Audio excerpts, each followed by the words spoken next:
On this week's Hockey Inside Out, what's up with Shay Webber, and is this the best we're going to get from Jonathan Drouin?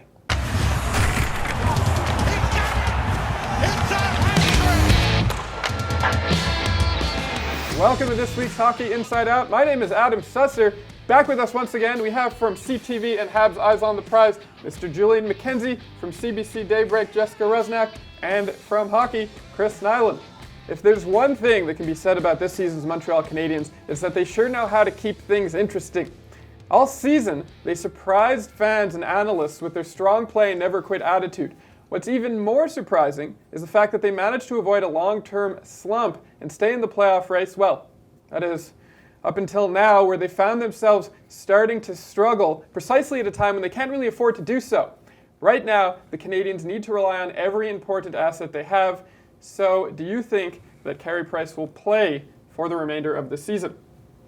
I don't think so. I think that's sort of an impossible task to ask Carey Price to play for the remainder of the season. And let's just say if they do get into the playoffs, then you have a really overworked Carey Price. I think what they need to do is string together quite a few, well, let's just say a few wins to sort of give them a little bit of a buffer in the standings, that it's not a must-win situation all the time. But Antti Niemi needs to get in there. I'm not talking about for 5-6 games, but you need to give Carey Price a night off at one point. And you saw that earlier this week, he was sick with the flu. He came and he played Tuesday against the LA Kings. Now, he's probably not 100%, but he was close to it to be able to play. But you also don't want this to start lingering with him, and you want him to feel good about himself and try and be as 100% healthy as possible. Obviously, it depends on where the playoff standings remain towards the end of the year.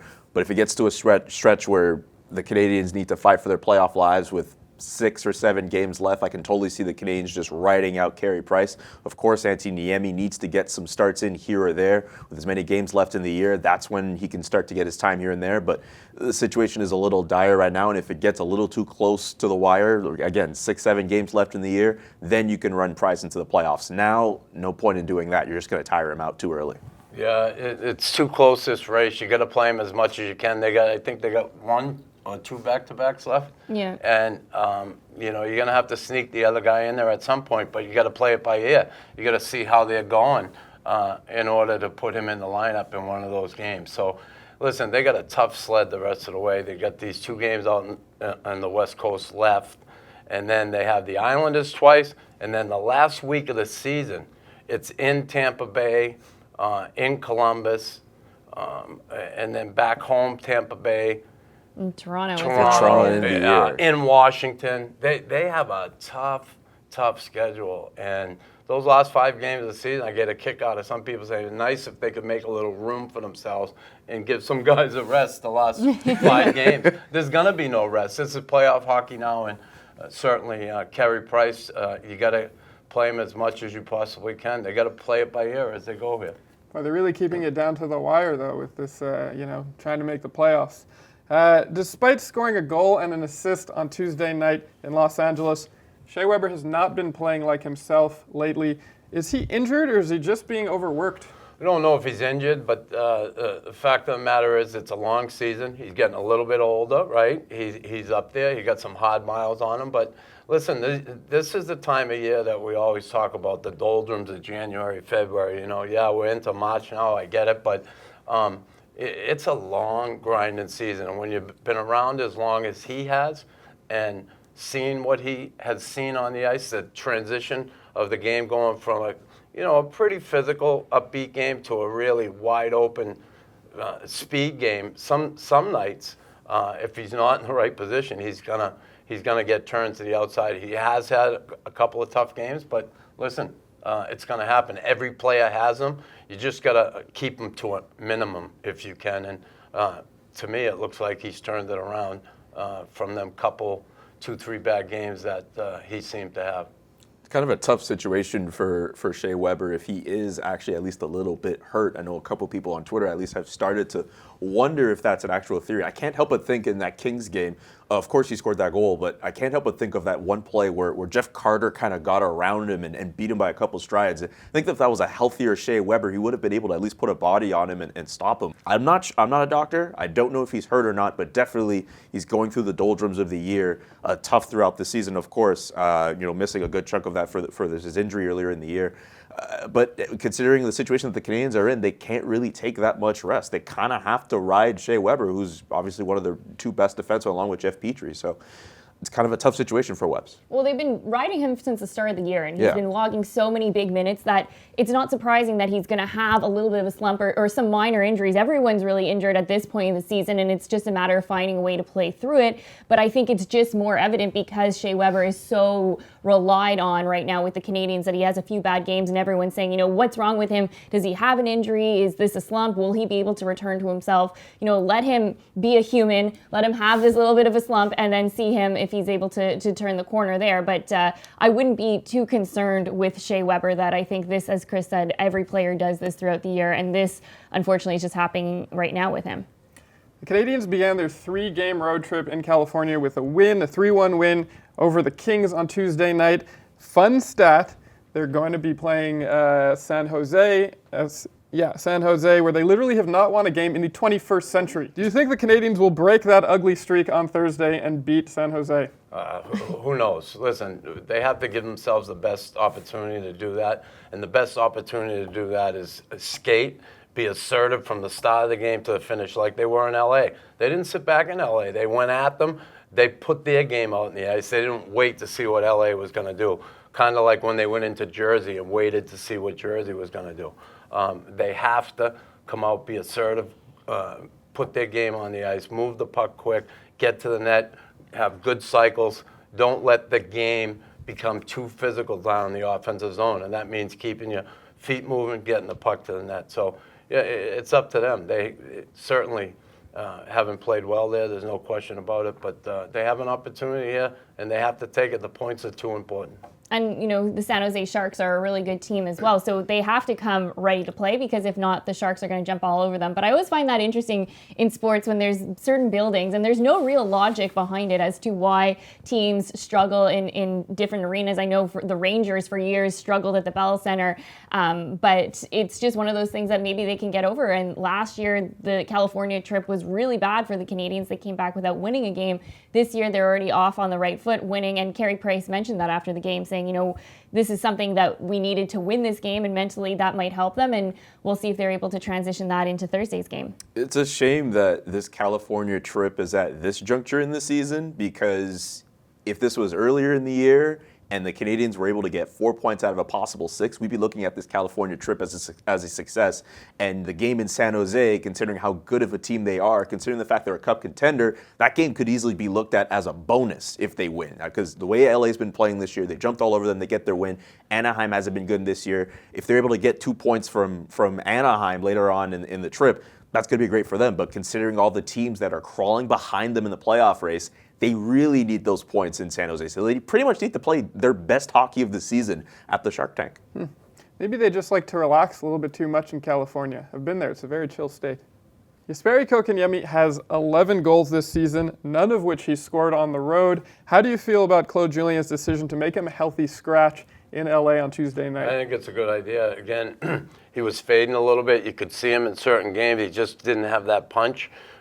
He was still being responsible on his own end, but offensively he wasn't doing much, making much happen. And, the kid's never played more than, 40 games in a season. And it's difficult to adjust to this pace, this grind of an NHL season. He's going through it now. I think it's a good thing for him to take a step back, take a breather, watch what's going on out there. And you can't, go against the decision he made when he put Jordan Wheel in the lineup and what he did last night. He had a tremendous game. Kid's been kind of chomping at the bit trying to get in the lineup since he got here, and he finally gets in, and he certainly didn't disappoint. And I think it's important to remember that Jesperi Kotkaniemi is the player on the team that's played the most hockey this year. If you look from late August when it's rookie camp, then main camp, and then the regular NHL schedule, that it does wear on you. It doesn't matter if you're 18 years old or if you're 35 years old. So it's a good decision to have him just sit down, take a little bit of a break, because his confidence is still high. That you don't want the fatigue to maybe start weighing on him, and he's making some bad decisions, and then maybe he's questioning the way he's playing. So right now, it's a perfect opportunity to sit him, let him relax a little bit, and then come back into the lineup. And I'm sure he's going to be even more energized with a big smile on his face. Yeah, I hopefully for Kotkaniemi's case, this isn't a situation where he gets benched for 2-3 games because he's that tired. But I actually had no problem with Claude Julien actually sitting him down. And obviously, we know about the fact he hasn't scored all that much on the road, but just getting him to relax and just take a night off, it's not going to hurt his development. It's not going to stunt it forever just because he sat one game. So I don't think people need to freak out about that. Yeah, and if the Canadiens do get into the playoffs, I could see him being a valuable contributor. So he's a kid, give him a bit of a rest. Despite having his best year in terms of points, Jonathan Drouin has been inconsistent all year. Do you think he'll ever break out and become a superstar, or do you think he'll just turn into an inconsistent player like Kovalev was when he played for the Canadiens? Chris, I'll let you start. Go ahead. Go ahead. Kovalev, at least, yes, I know he was inconsistent at times, but when he was on his game, he was like was the most skilled player on the ice. So when he felt like it, when he felt like it still worked out. If Jonathan Drouin is even a shell of Alexei Kovalev, I don't know. I wouldn't necessarily mind that. And I think the fact that he's still very young in his career, he hasn't approached his prime yet. He's approaching his career high in goals, and he's about to match his career high in points as well. If he hasn't already done so already, forgive me for not remembering that stat. But this guy has a lot of room to grow.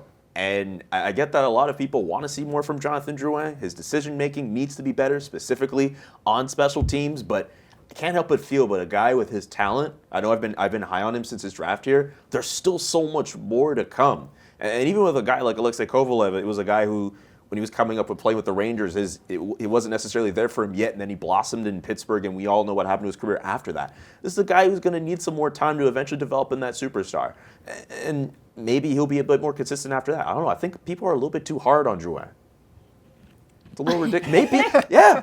I'll say it. I think people are hard because they expect a lot. His point production is quite good. Expect a lot and not all Jonathan players have the heart where they can just give it them all. I think that's some with of them him are is like that artists. he has to want it. You know, if he wants to take his game to the next level, he has all the capability out there to do it. And it's just a matter of learning something from, a Brendan Gallagher or a Paul Byron, that every single shift matters, every single minute matters, and you have to give it your all. And that can be a difference of being, that would be the difference to being a consistent player rather than an inconsistent player. Yeah, the kid, you got points, that's great. There's too many gaps between games where not getting points. If you watch him play, the things he does on the ice, he's irresponsible a lot of times. And yeah, he has a puck and he tries to make things happen. I get all that. And listen, he has all the talent in the world. I get it. The fact of the matter is, a lot of nights he doesn't show up. He looks unenthused. He glides to the bench. Looking at last night, he'd come back on a back check. He chased the guy all the way to the corner, and the guy cut to the right. And he was already turning to go behind the net, and he ended up falling down. Now, that's a play, and it almost resulted in a goal. And it's like just so irresponsible. Instead of going there in control and playing the man, he just took the easy way out. And you take the easy way out, it's so obvious, especially on a team like this one. You got guys that aren't all that big, but they have a lot of courage, and they go to those tough areas, and they do the tough things to win hockey games. Last night, he wasn't too bad. The effort was there, and when I see the effort, okay, I'm happy with that. He doesn't have to go out and get points. He can create. He can help try and make things happen. But when you end up being more of a liability defensively than you bring the offense, I have a problem with that. I have a problem with the fact that there are many nights that this player doesn't show up. I had a coach once tell me, he asked me if I thought I had a good game tonight. And I said, well, no, I was okay. I can be better. He said, well, you weren't that good. He said, but here's the deal. Be honest with yourself. And he said, look, we got 80 games a year. You can have one of those games every 10 games. Every 10, 1 in 10. So that's like 8 games a year you can basically suck. You can't afford to have any more than that. And I always tried to live by that when he told me, and the guy who told me that was Jacques Lemaire. So, I try to live by that. I try to go out there every night and bust my hump. And, yeah, I didn't have the talent this kid had.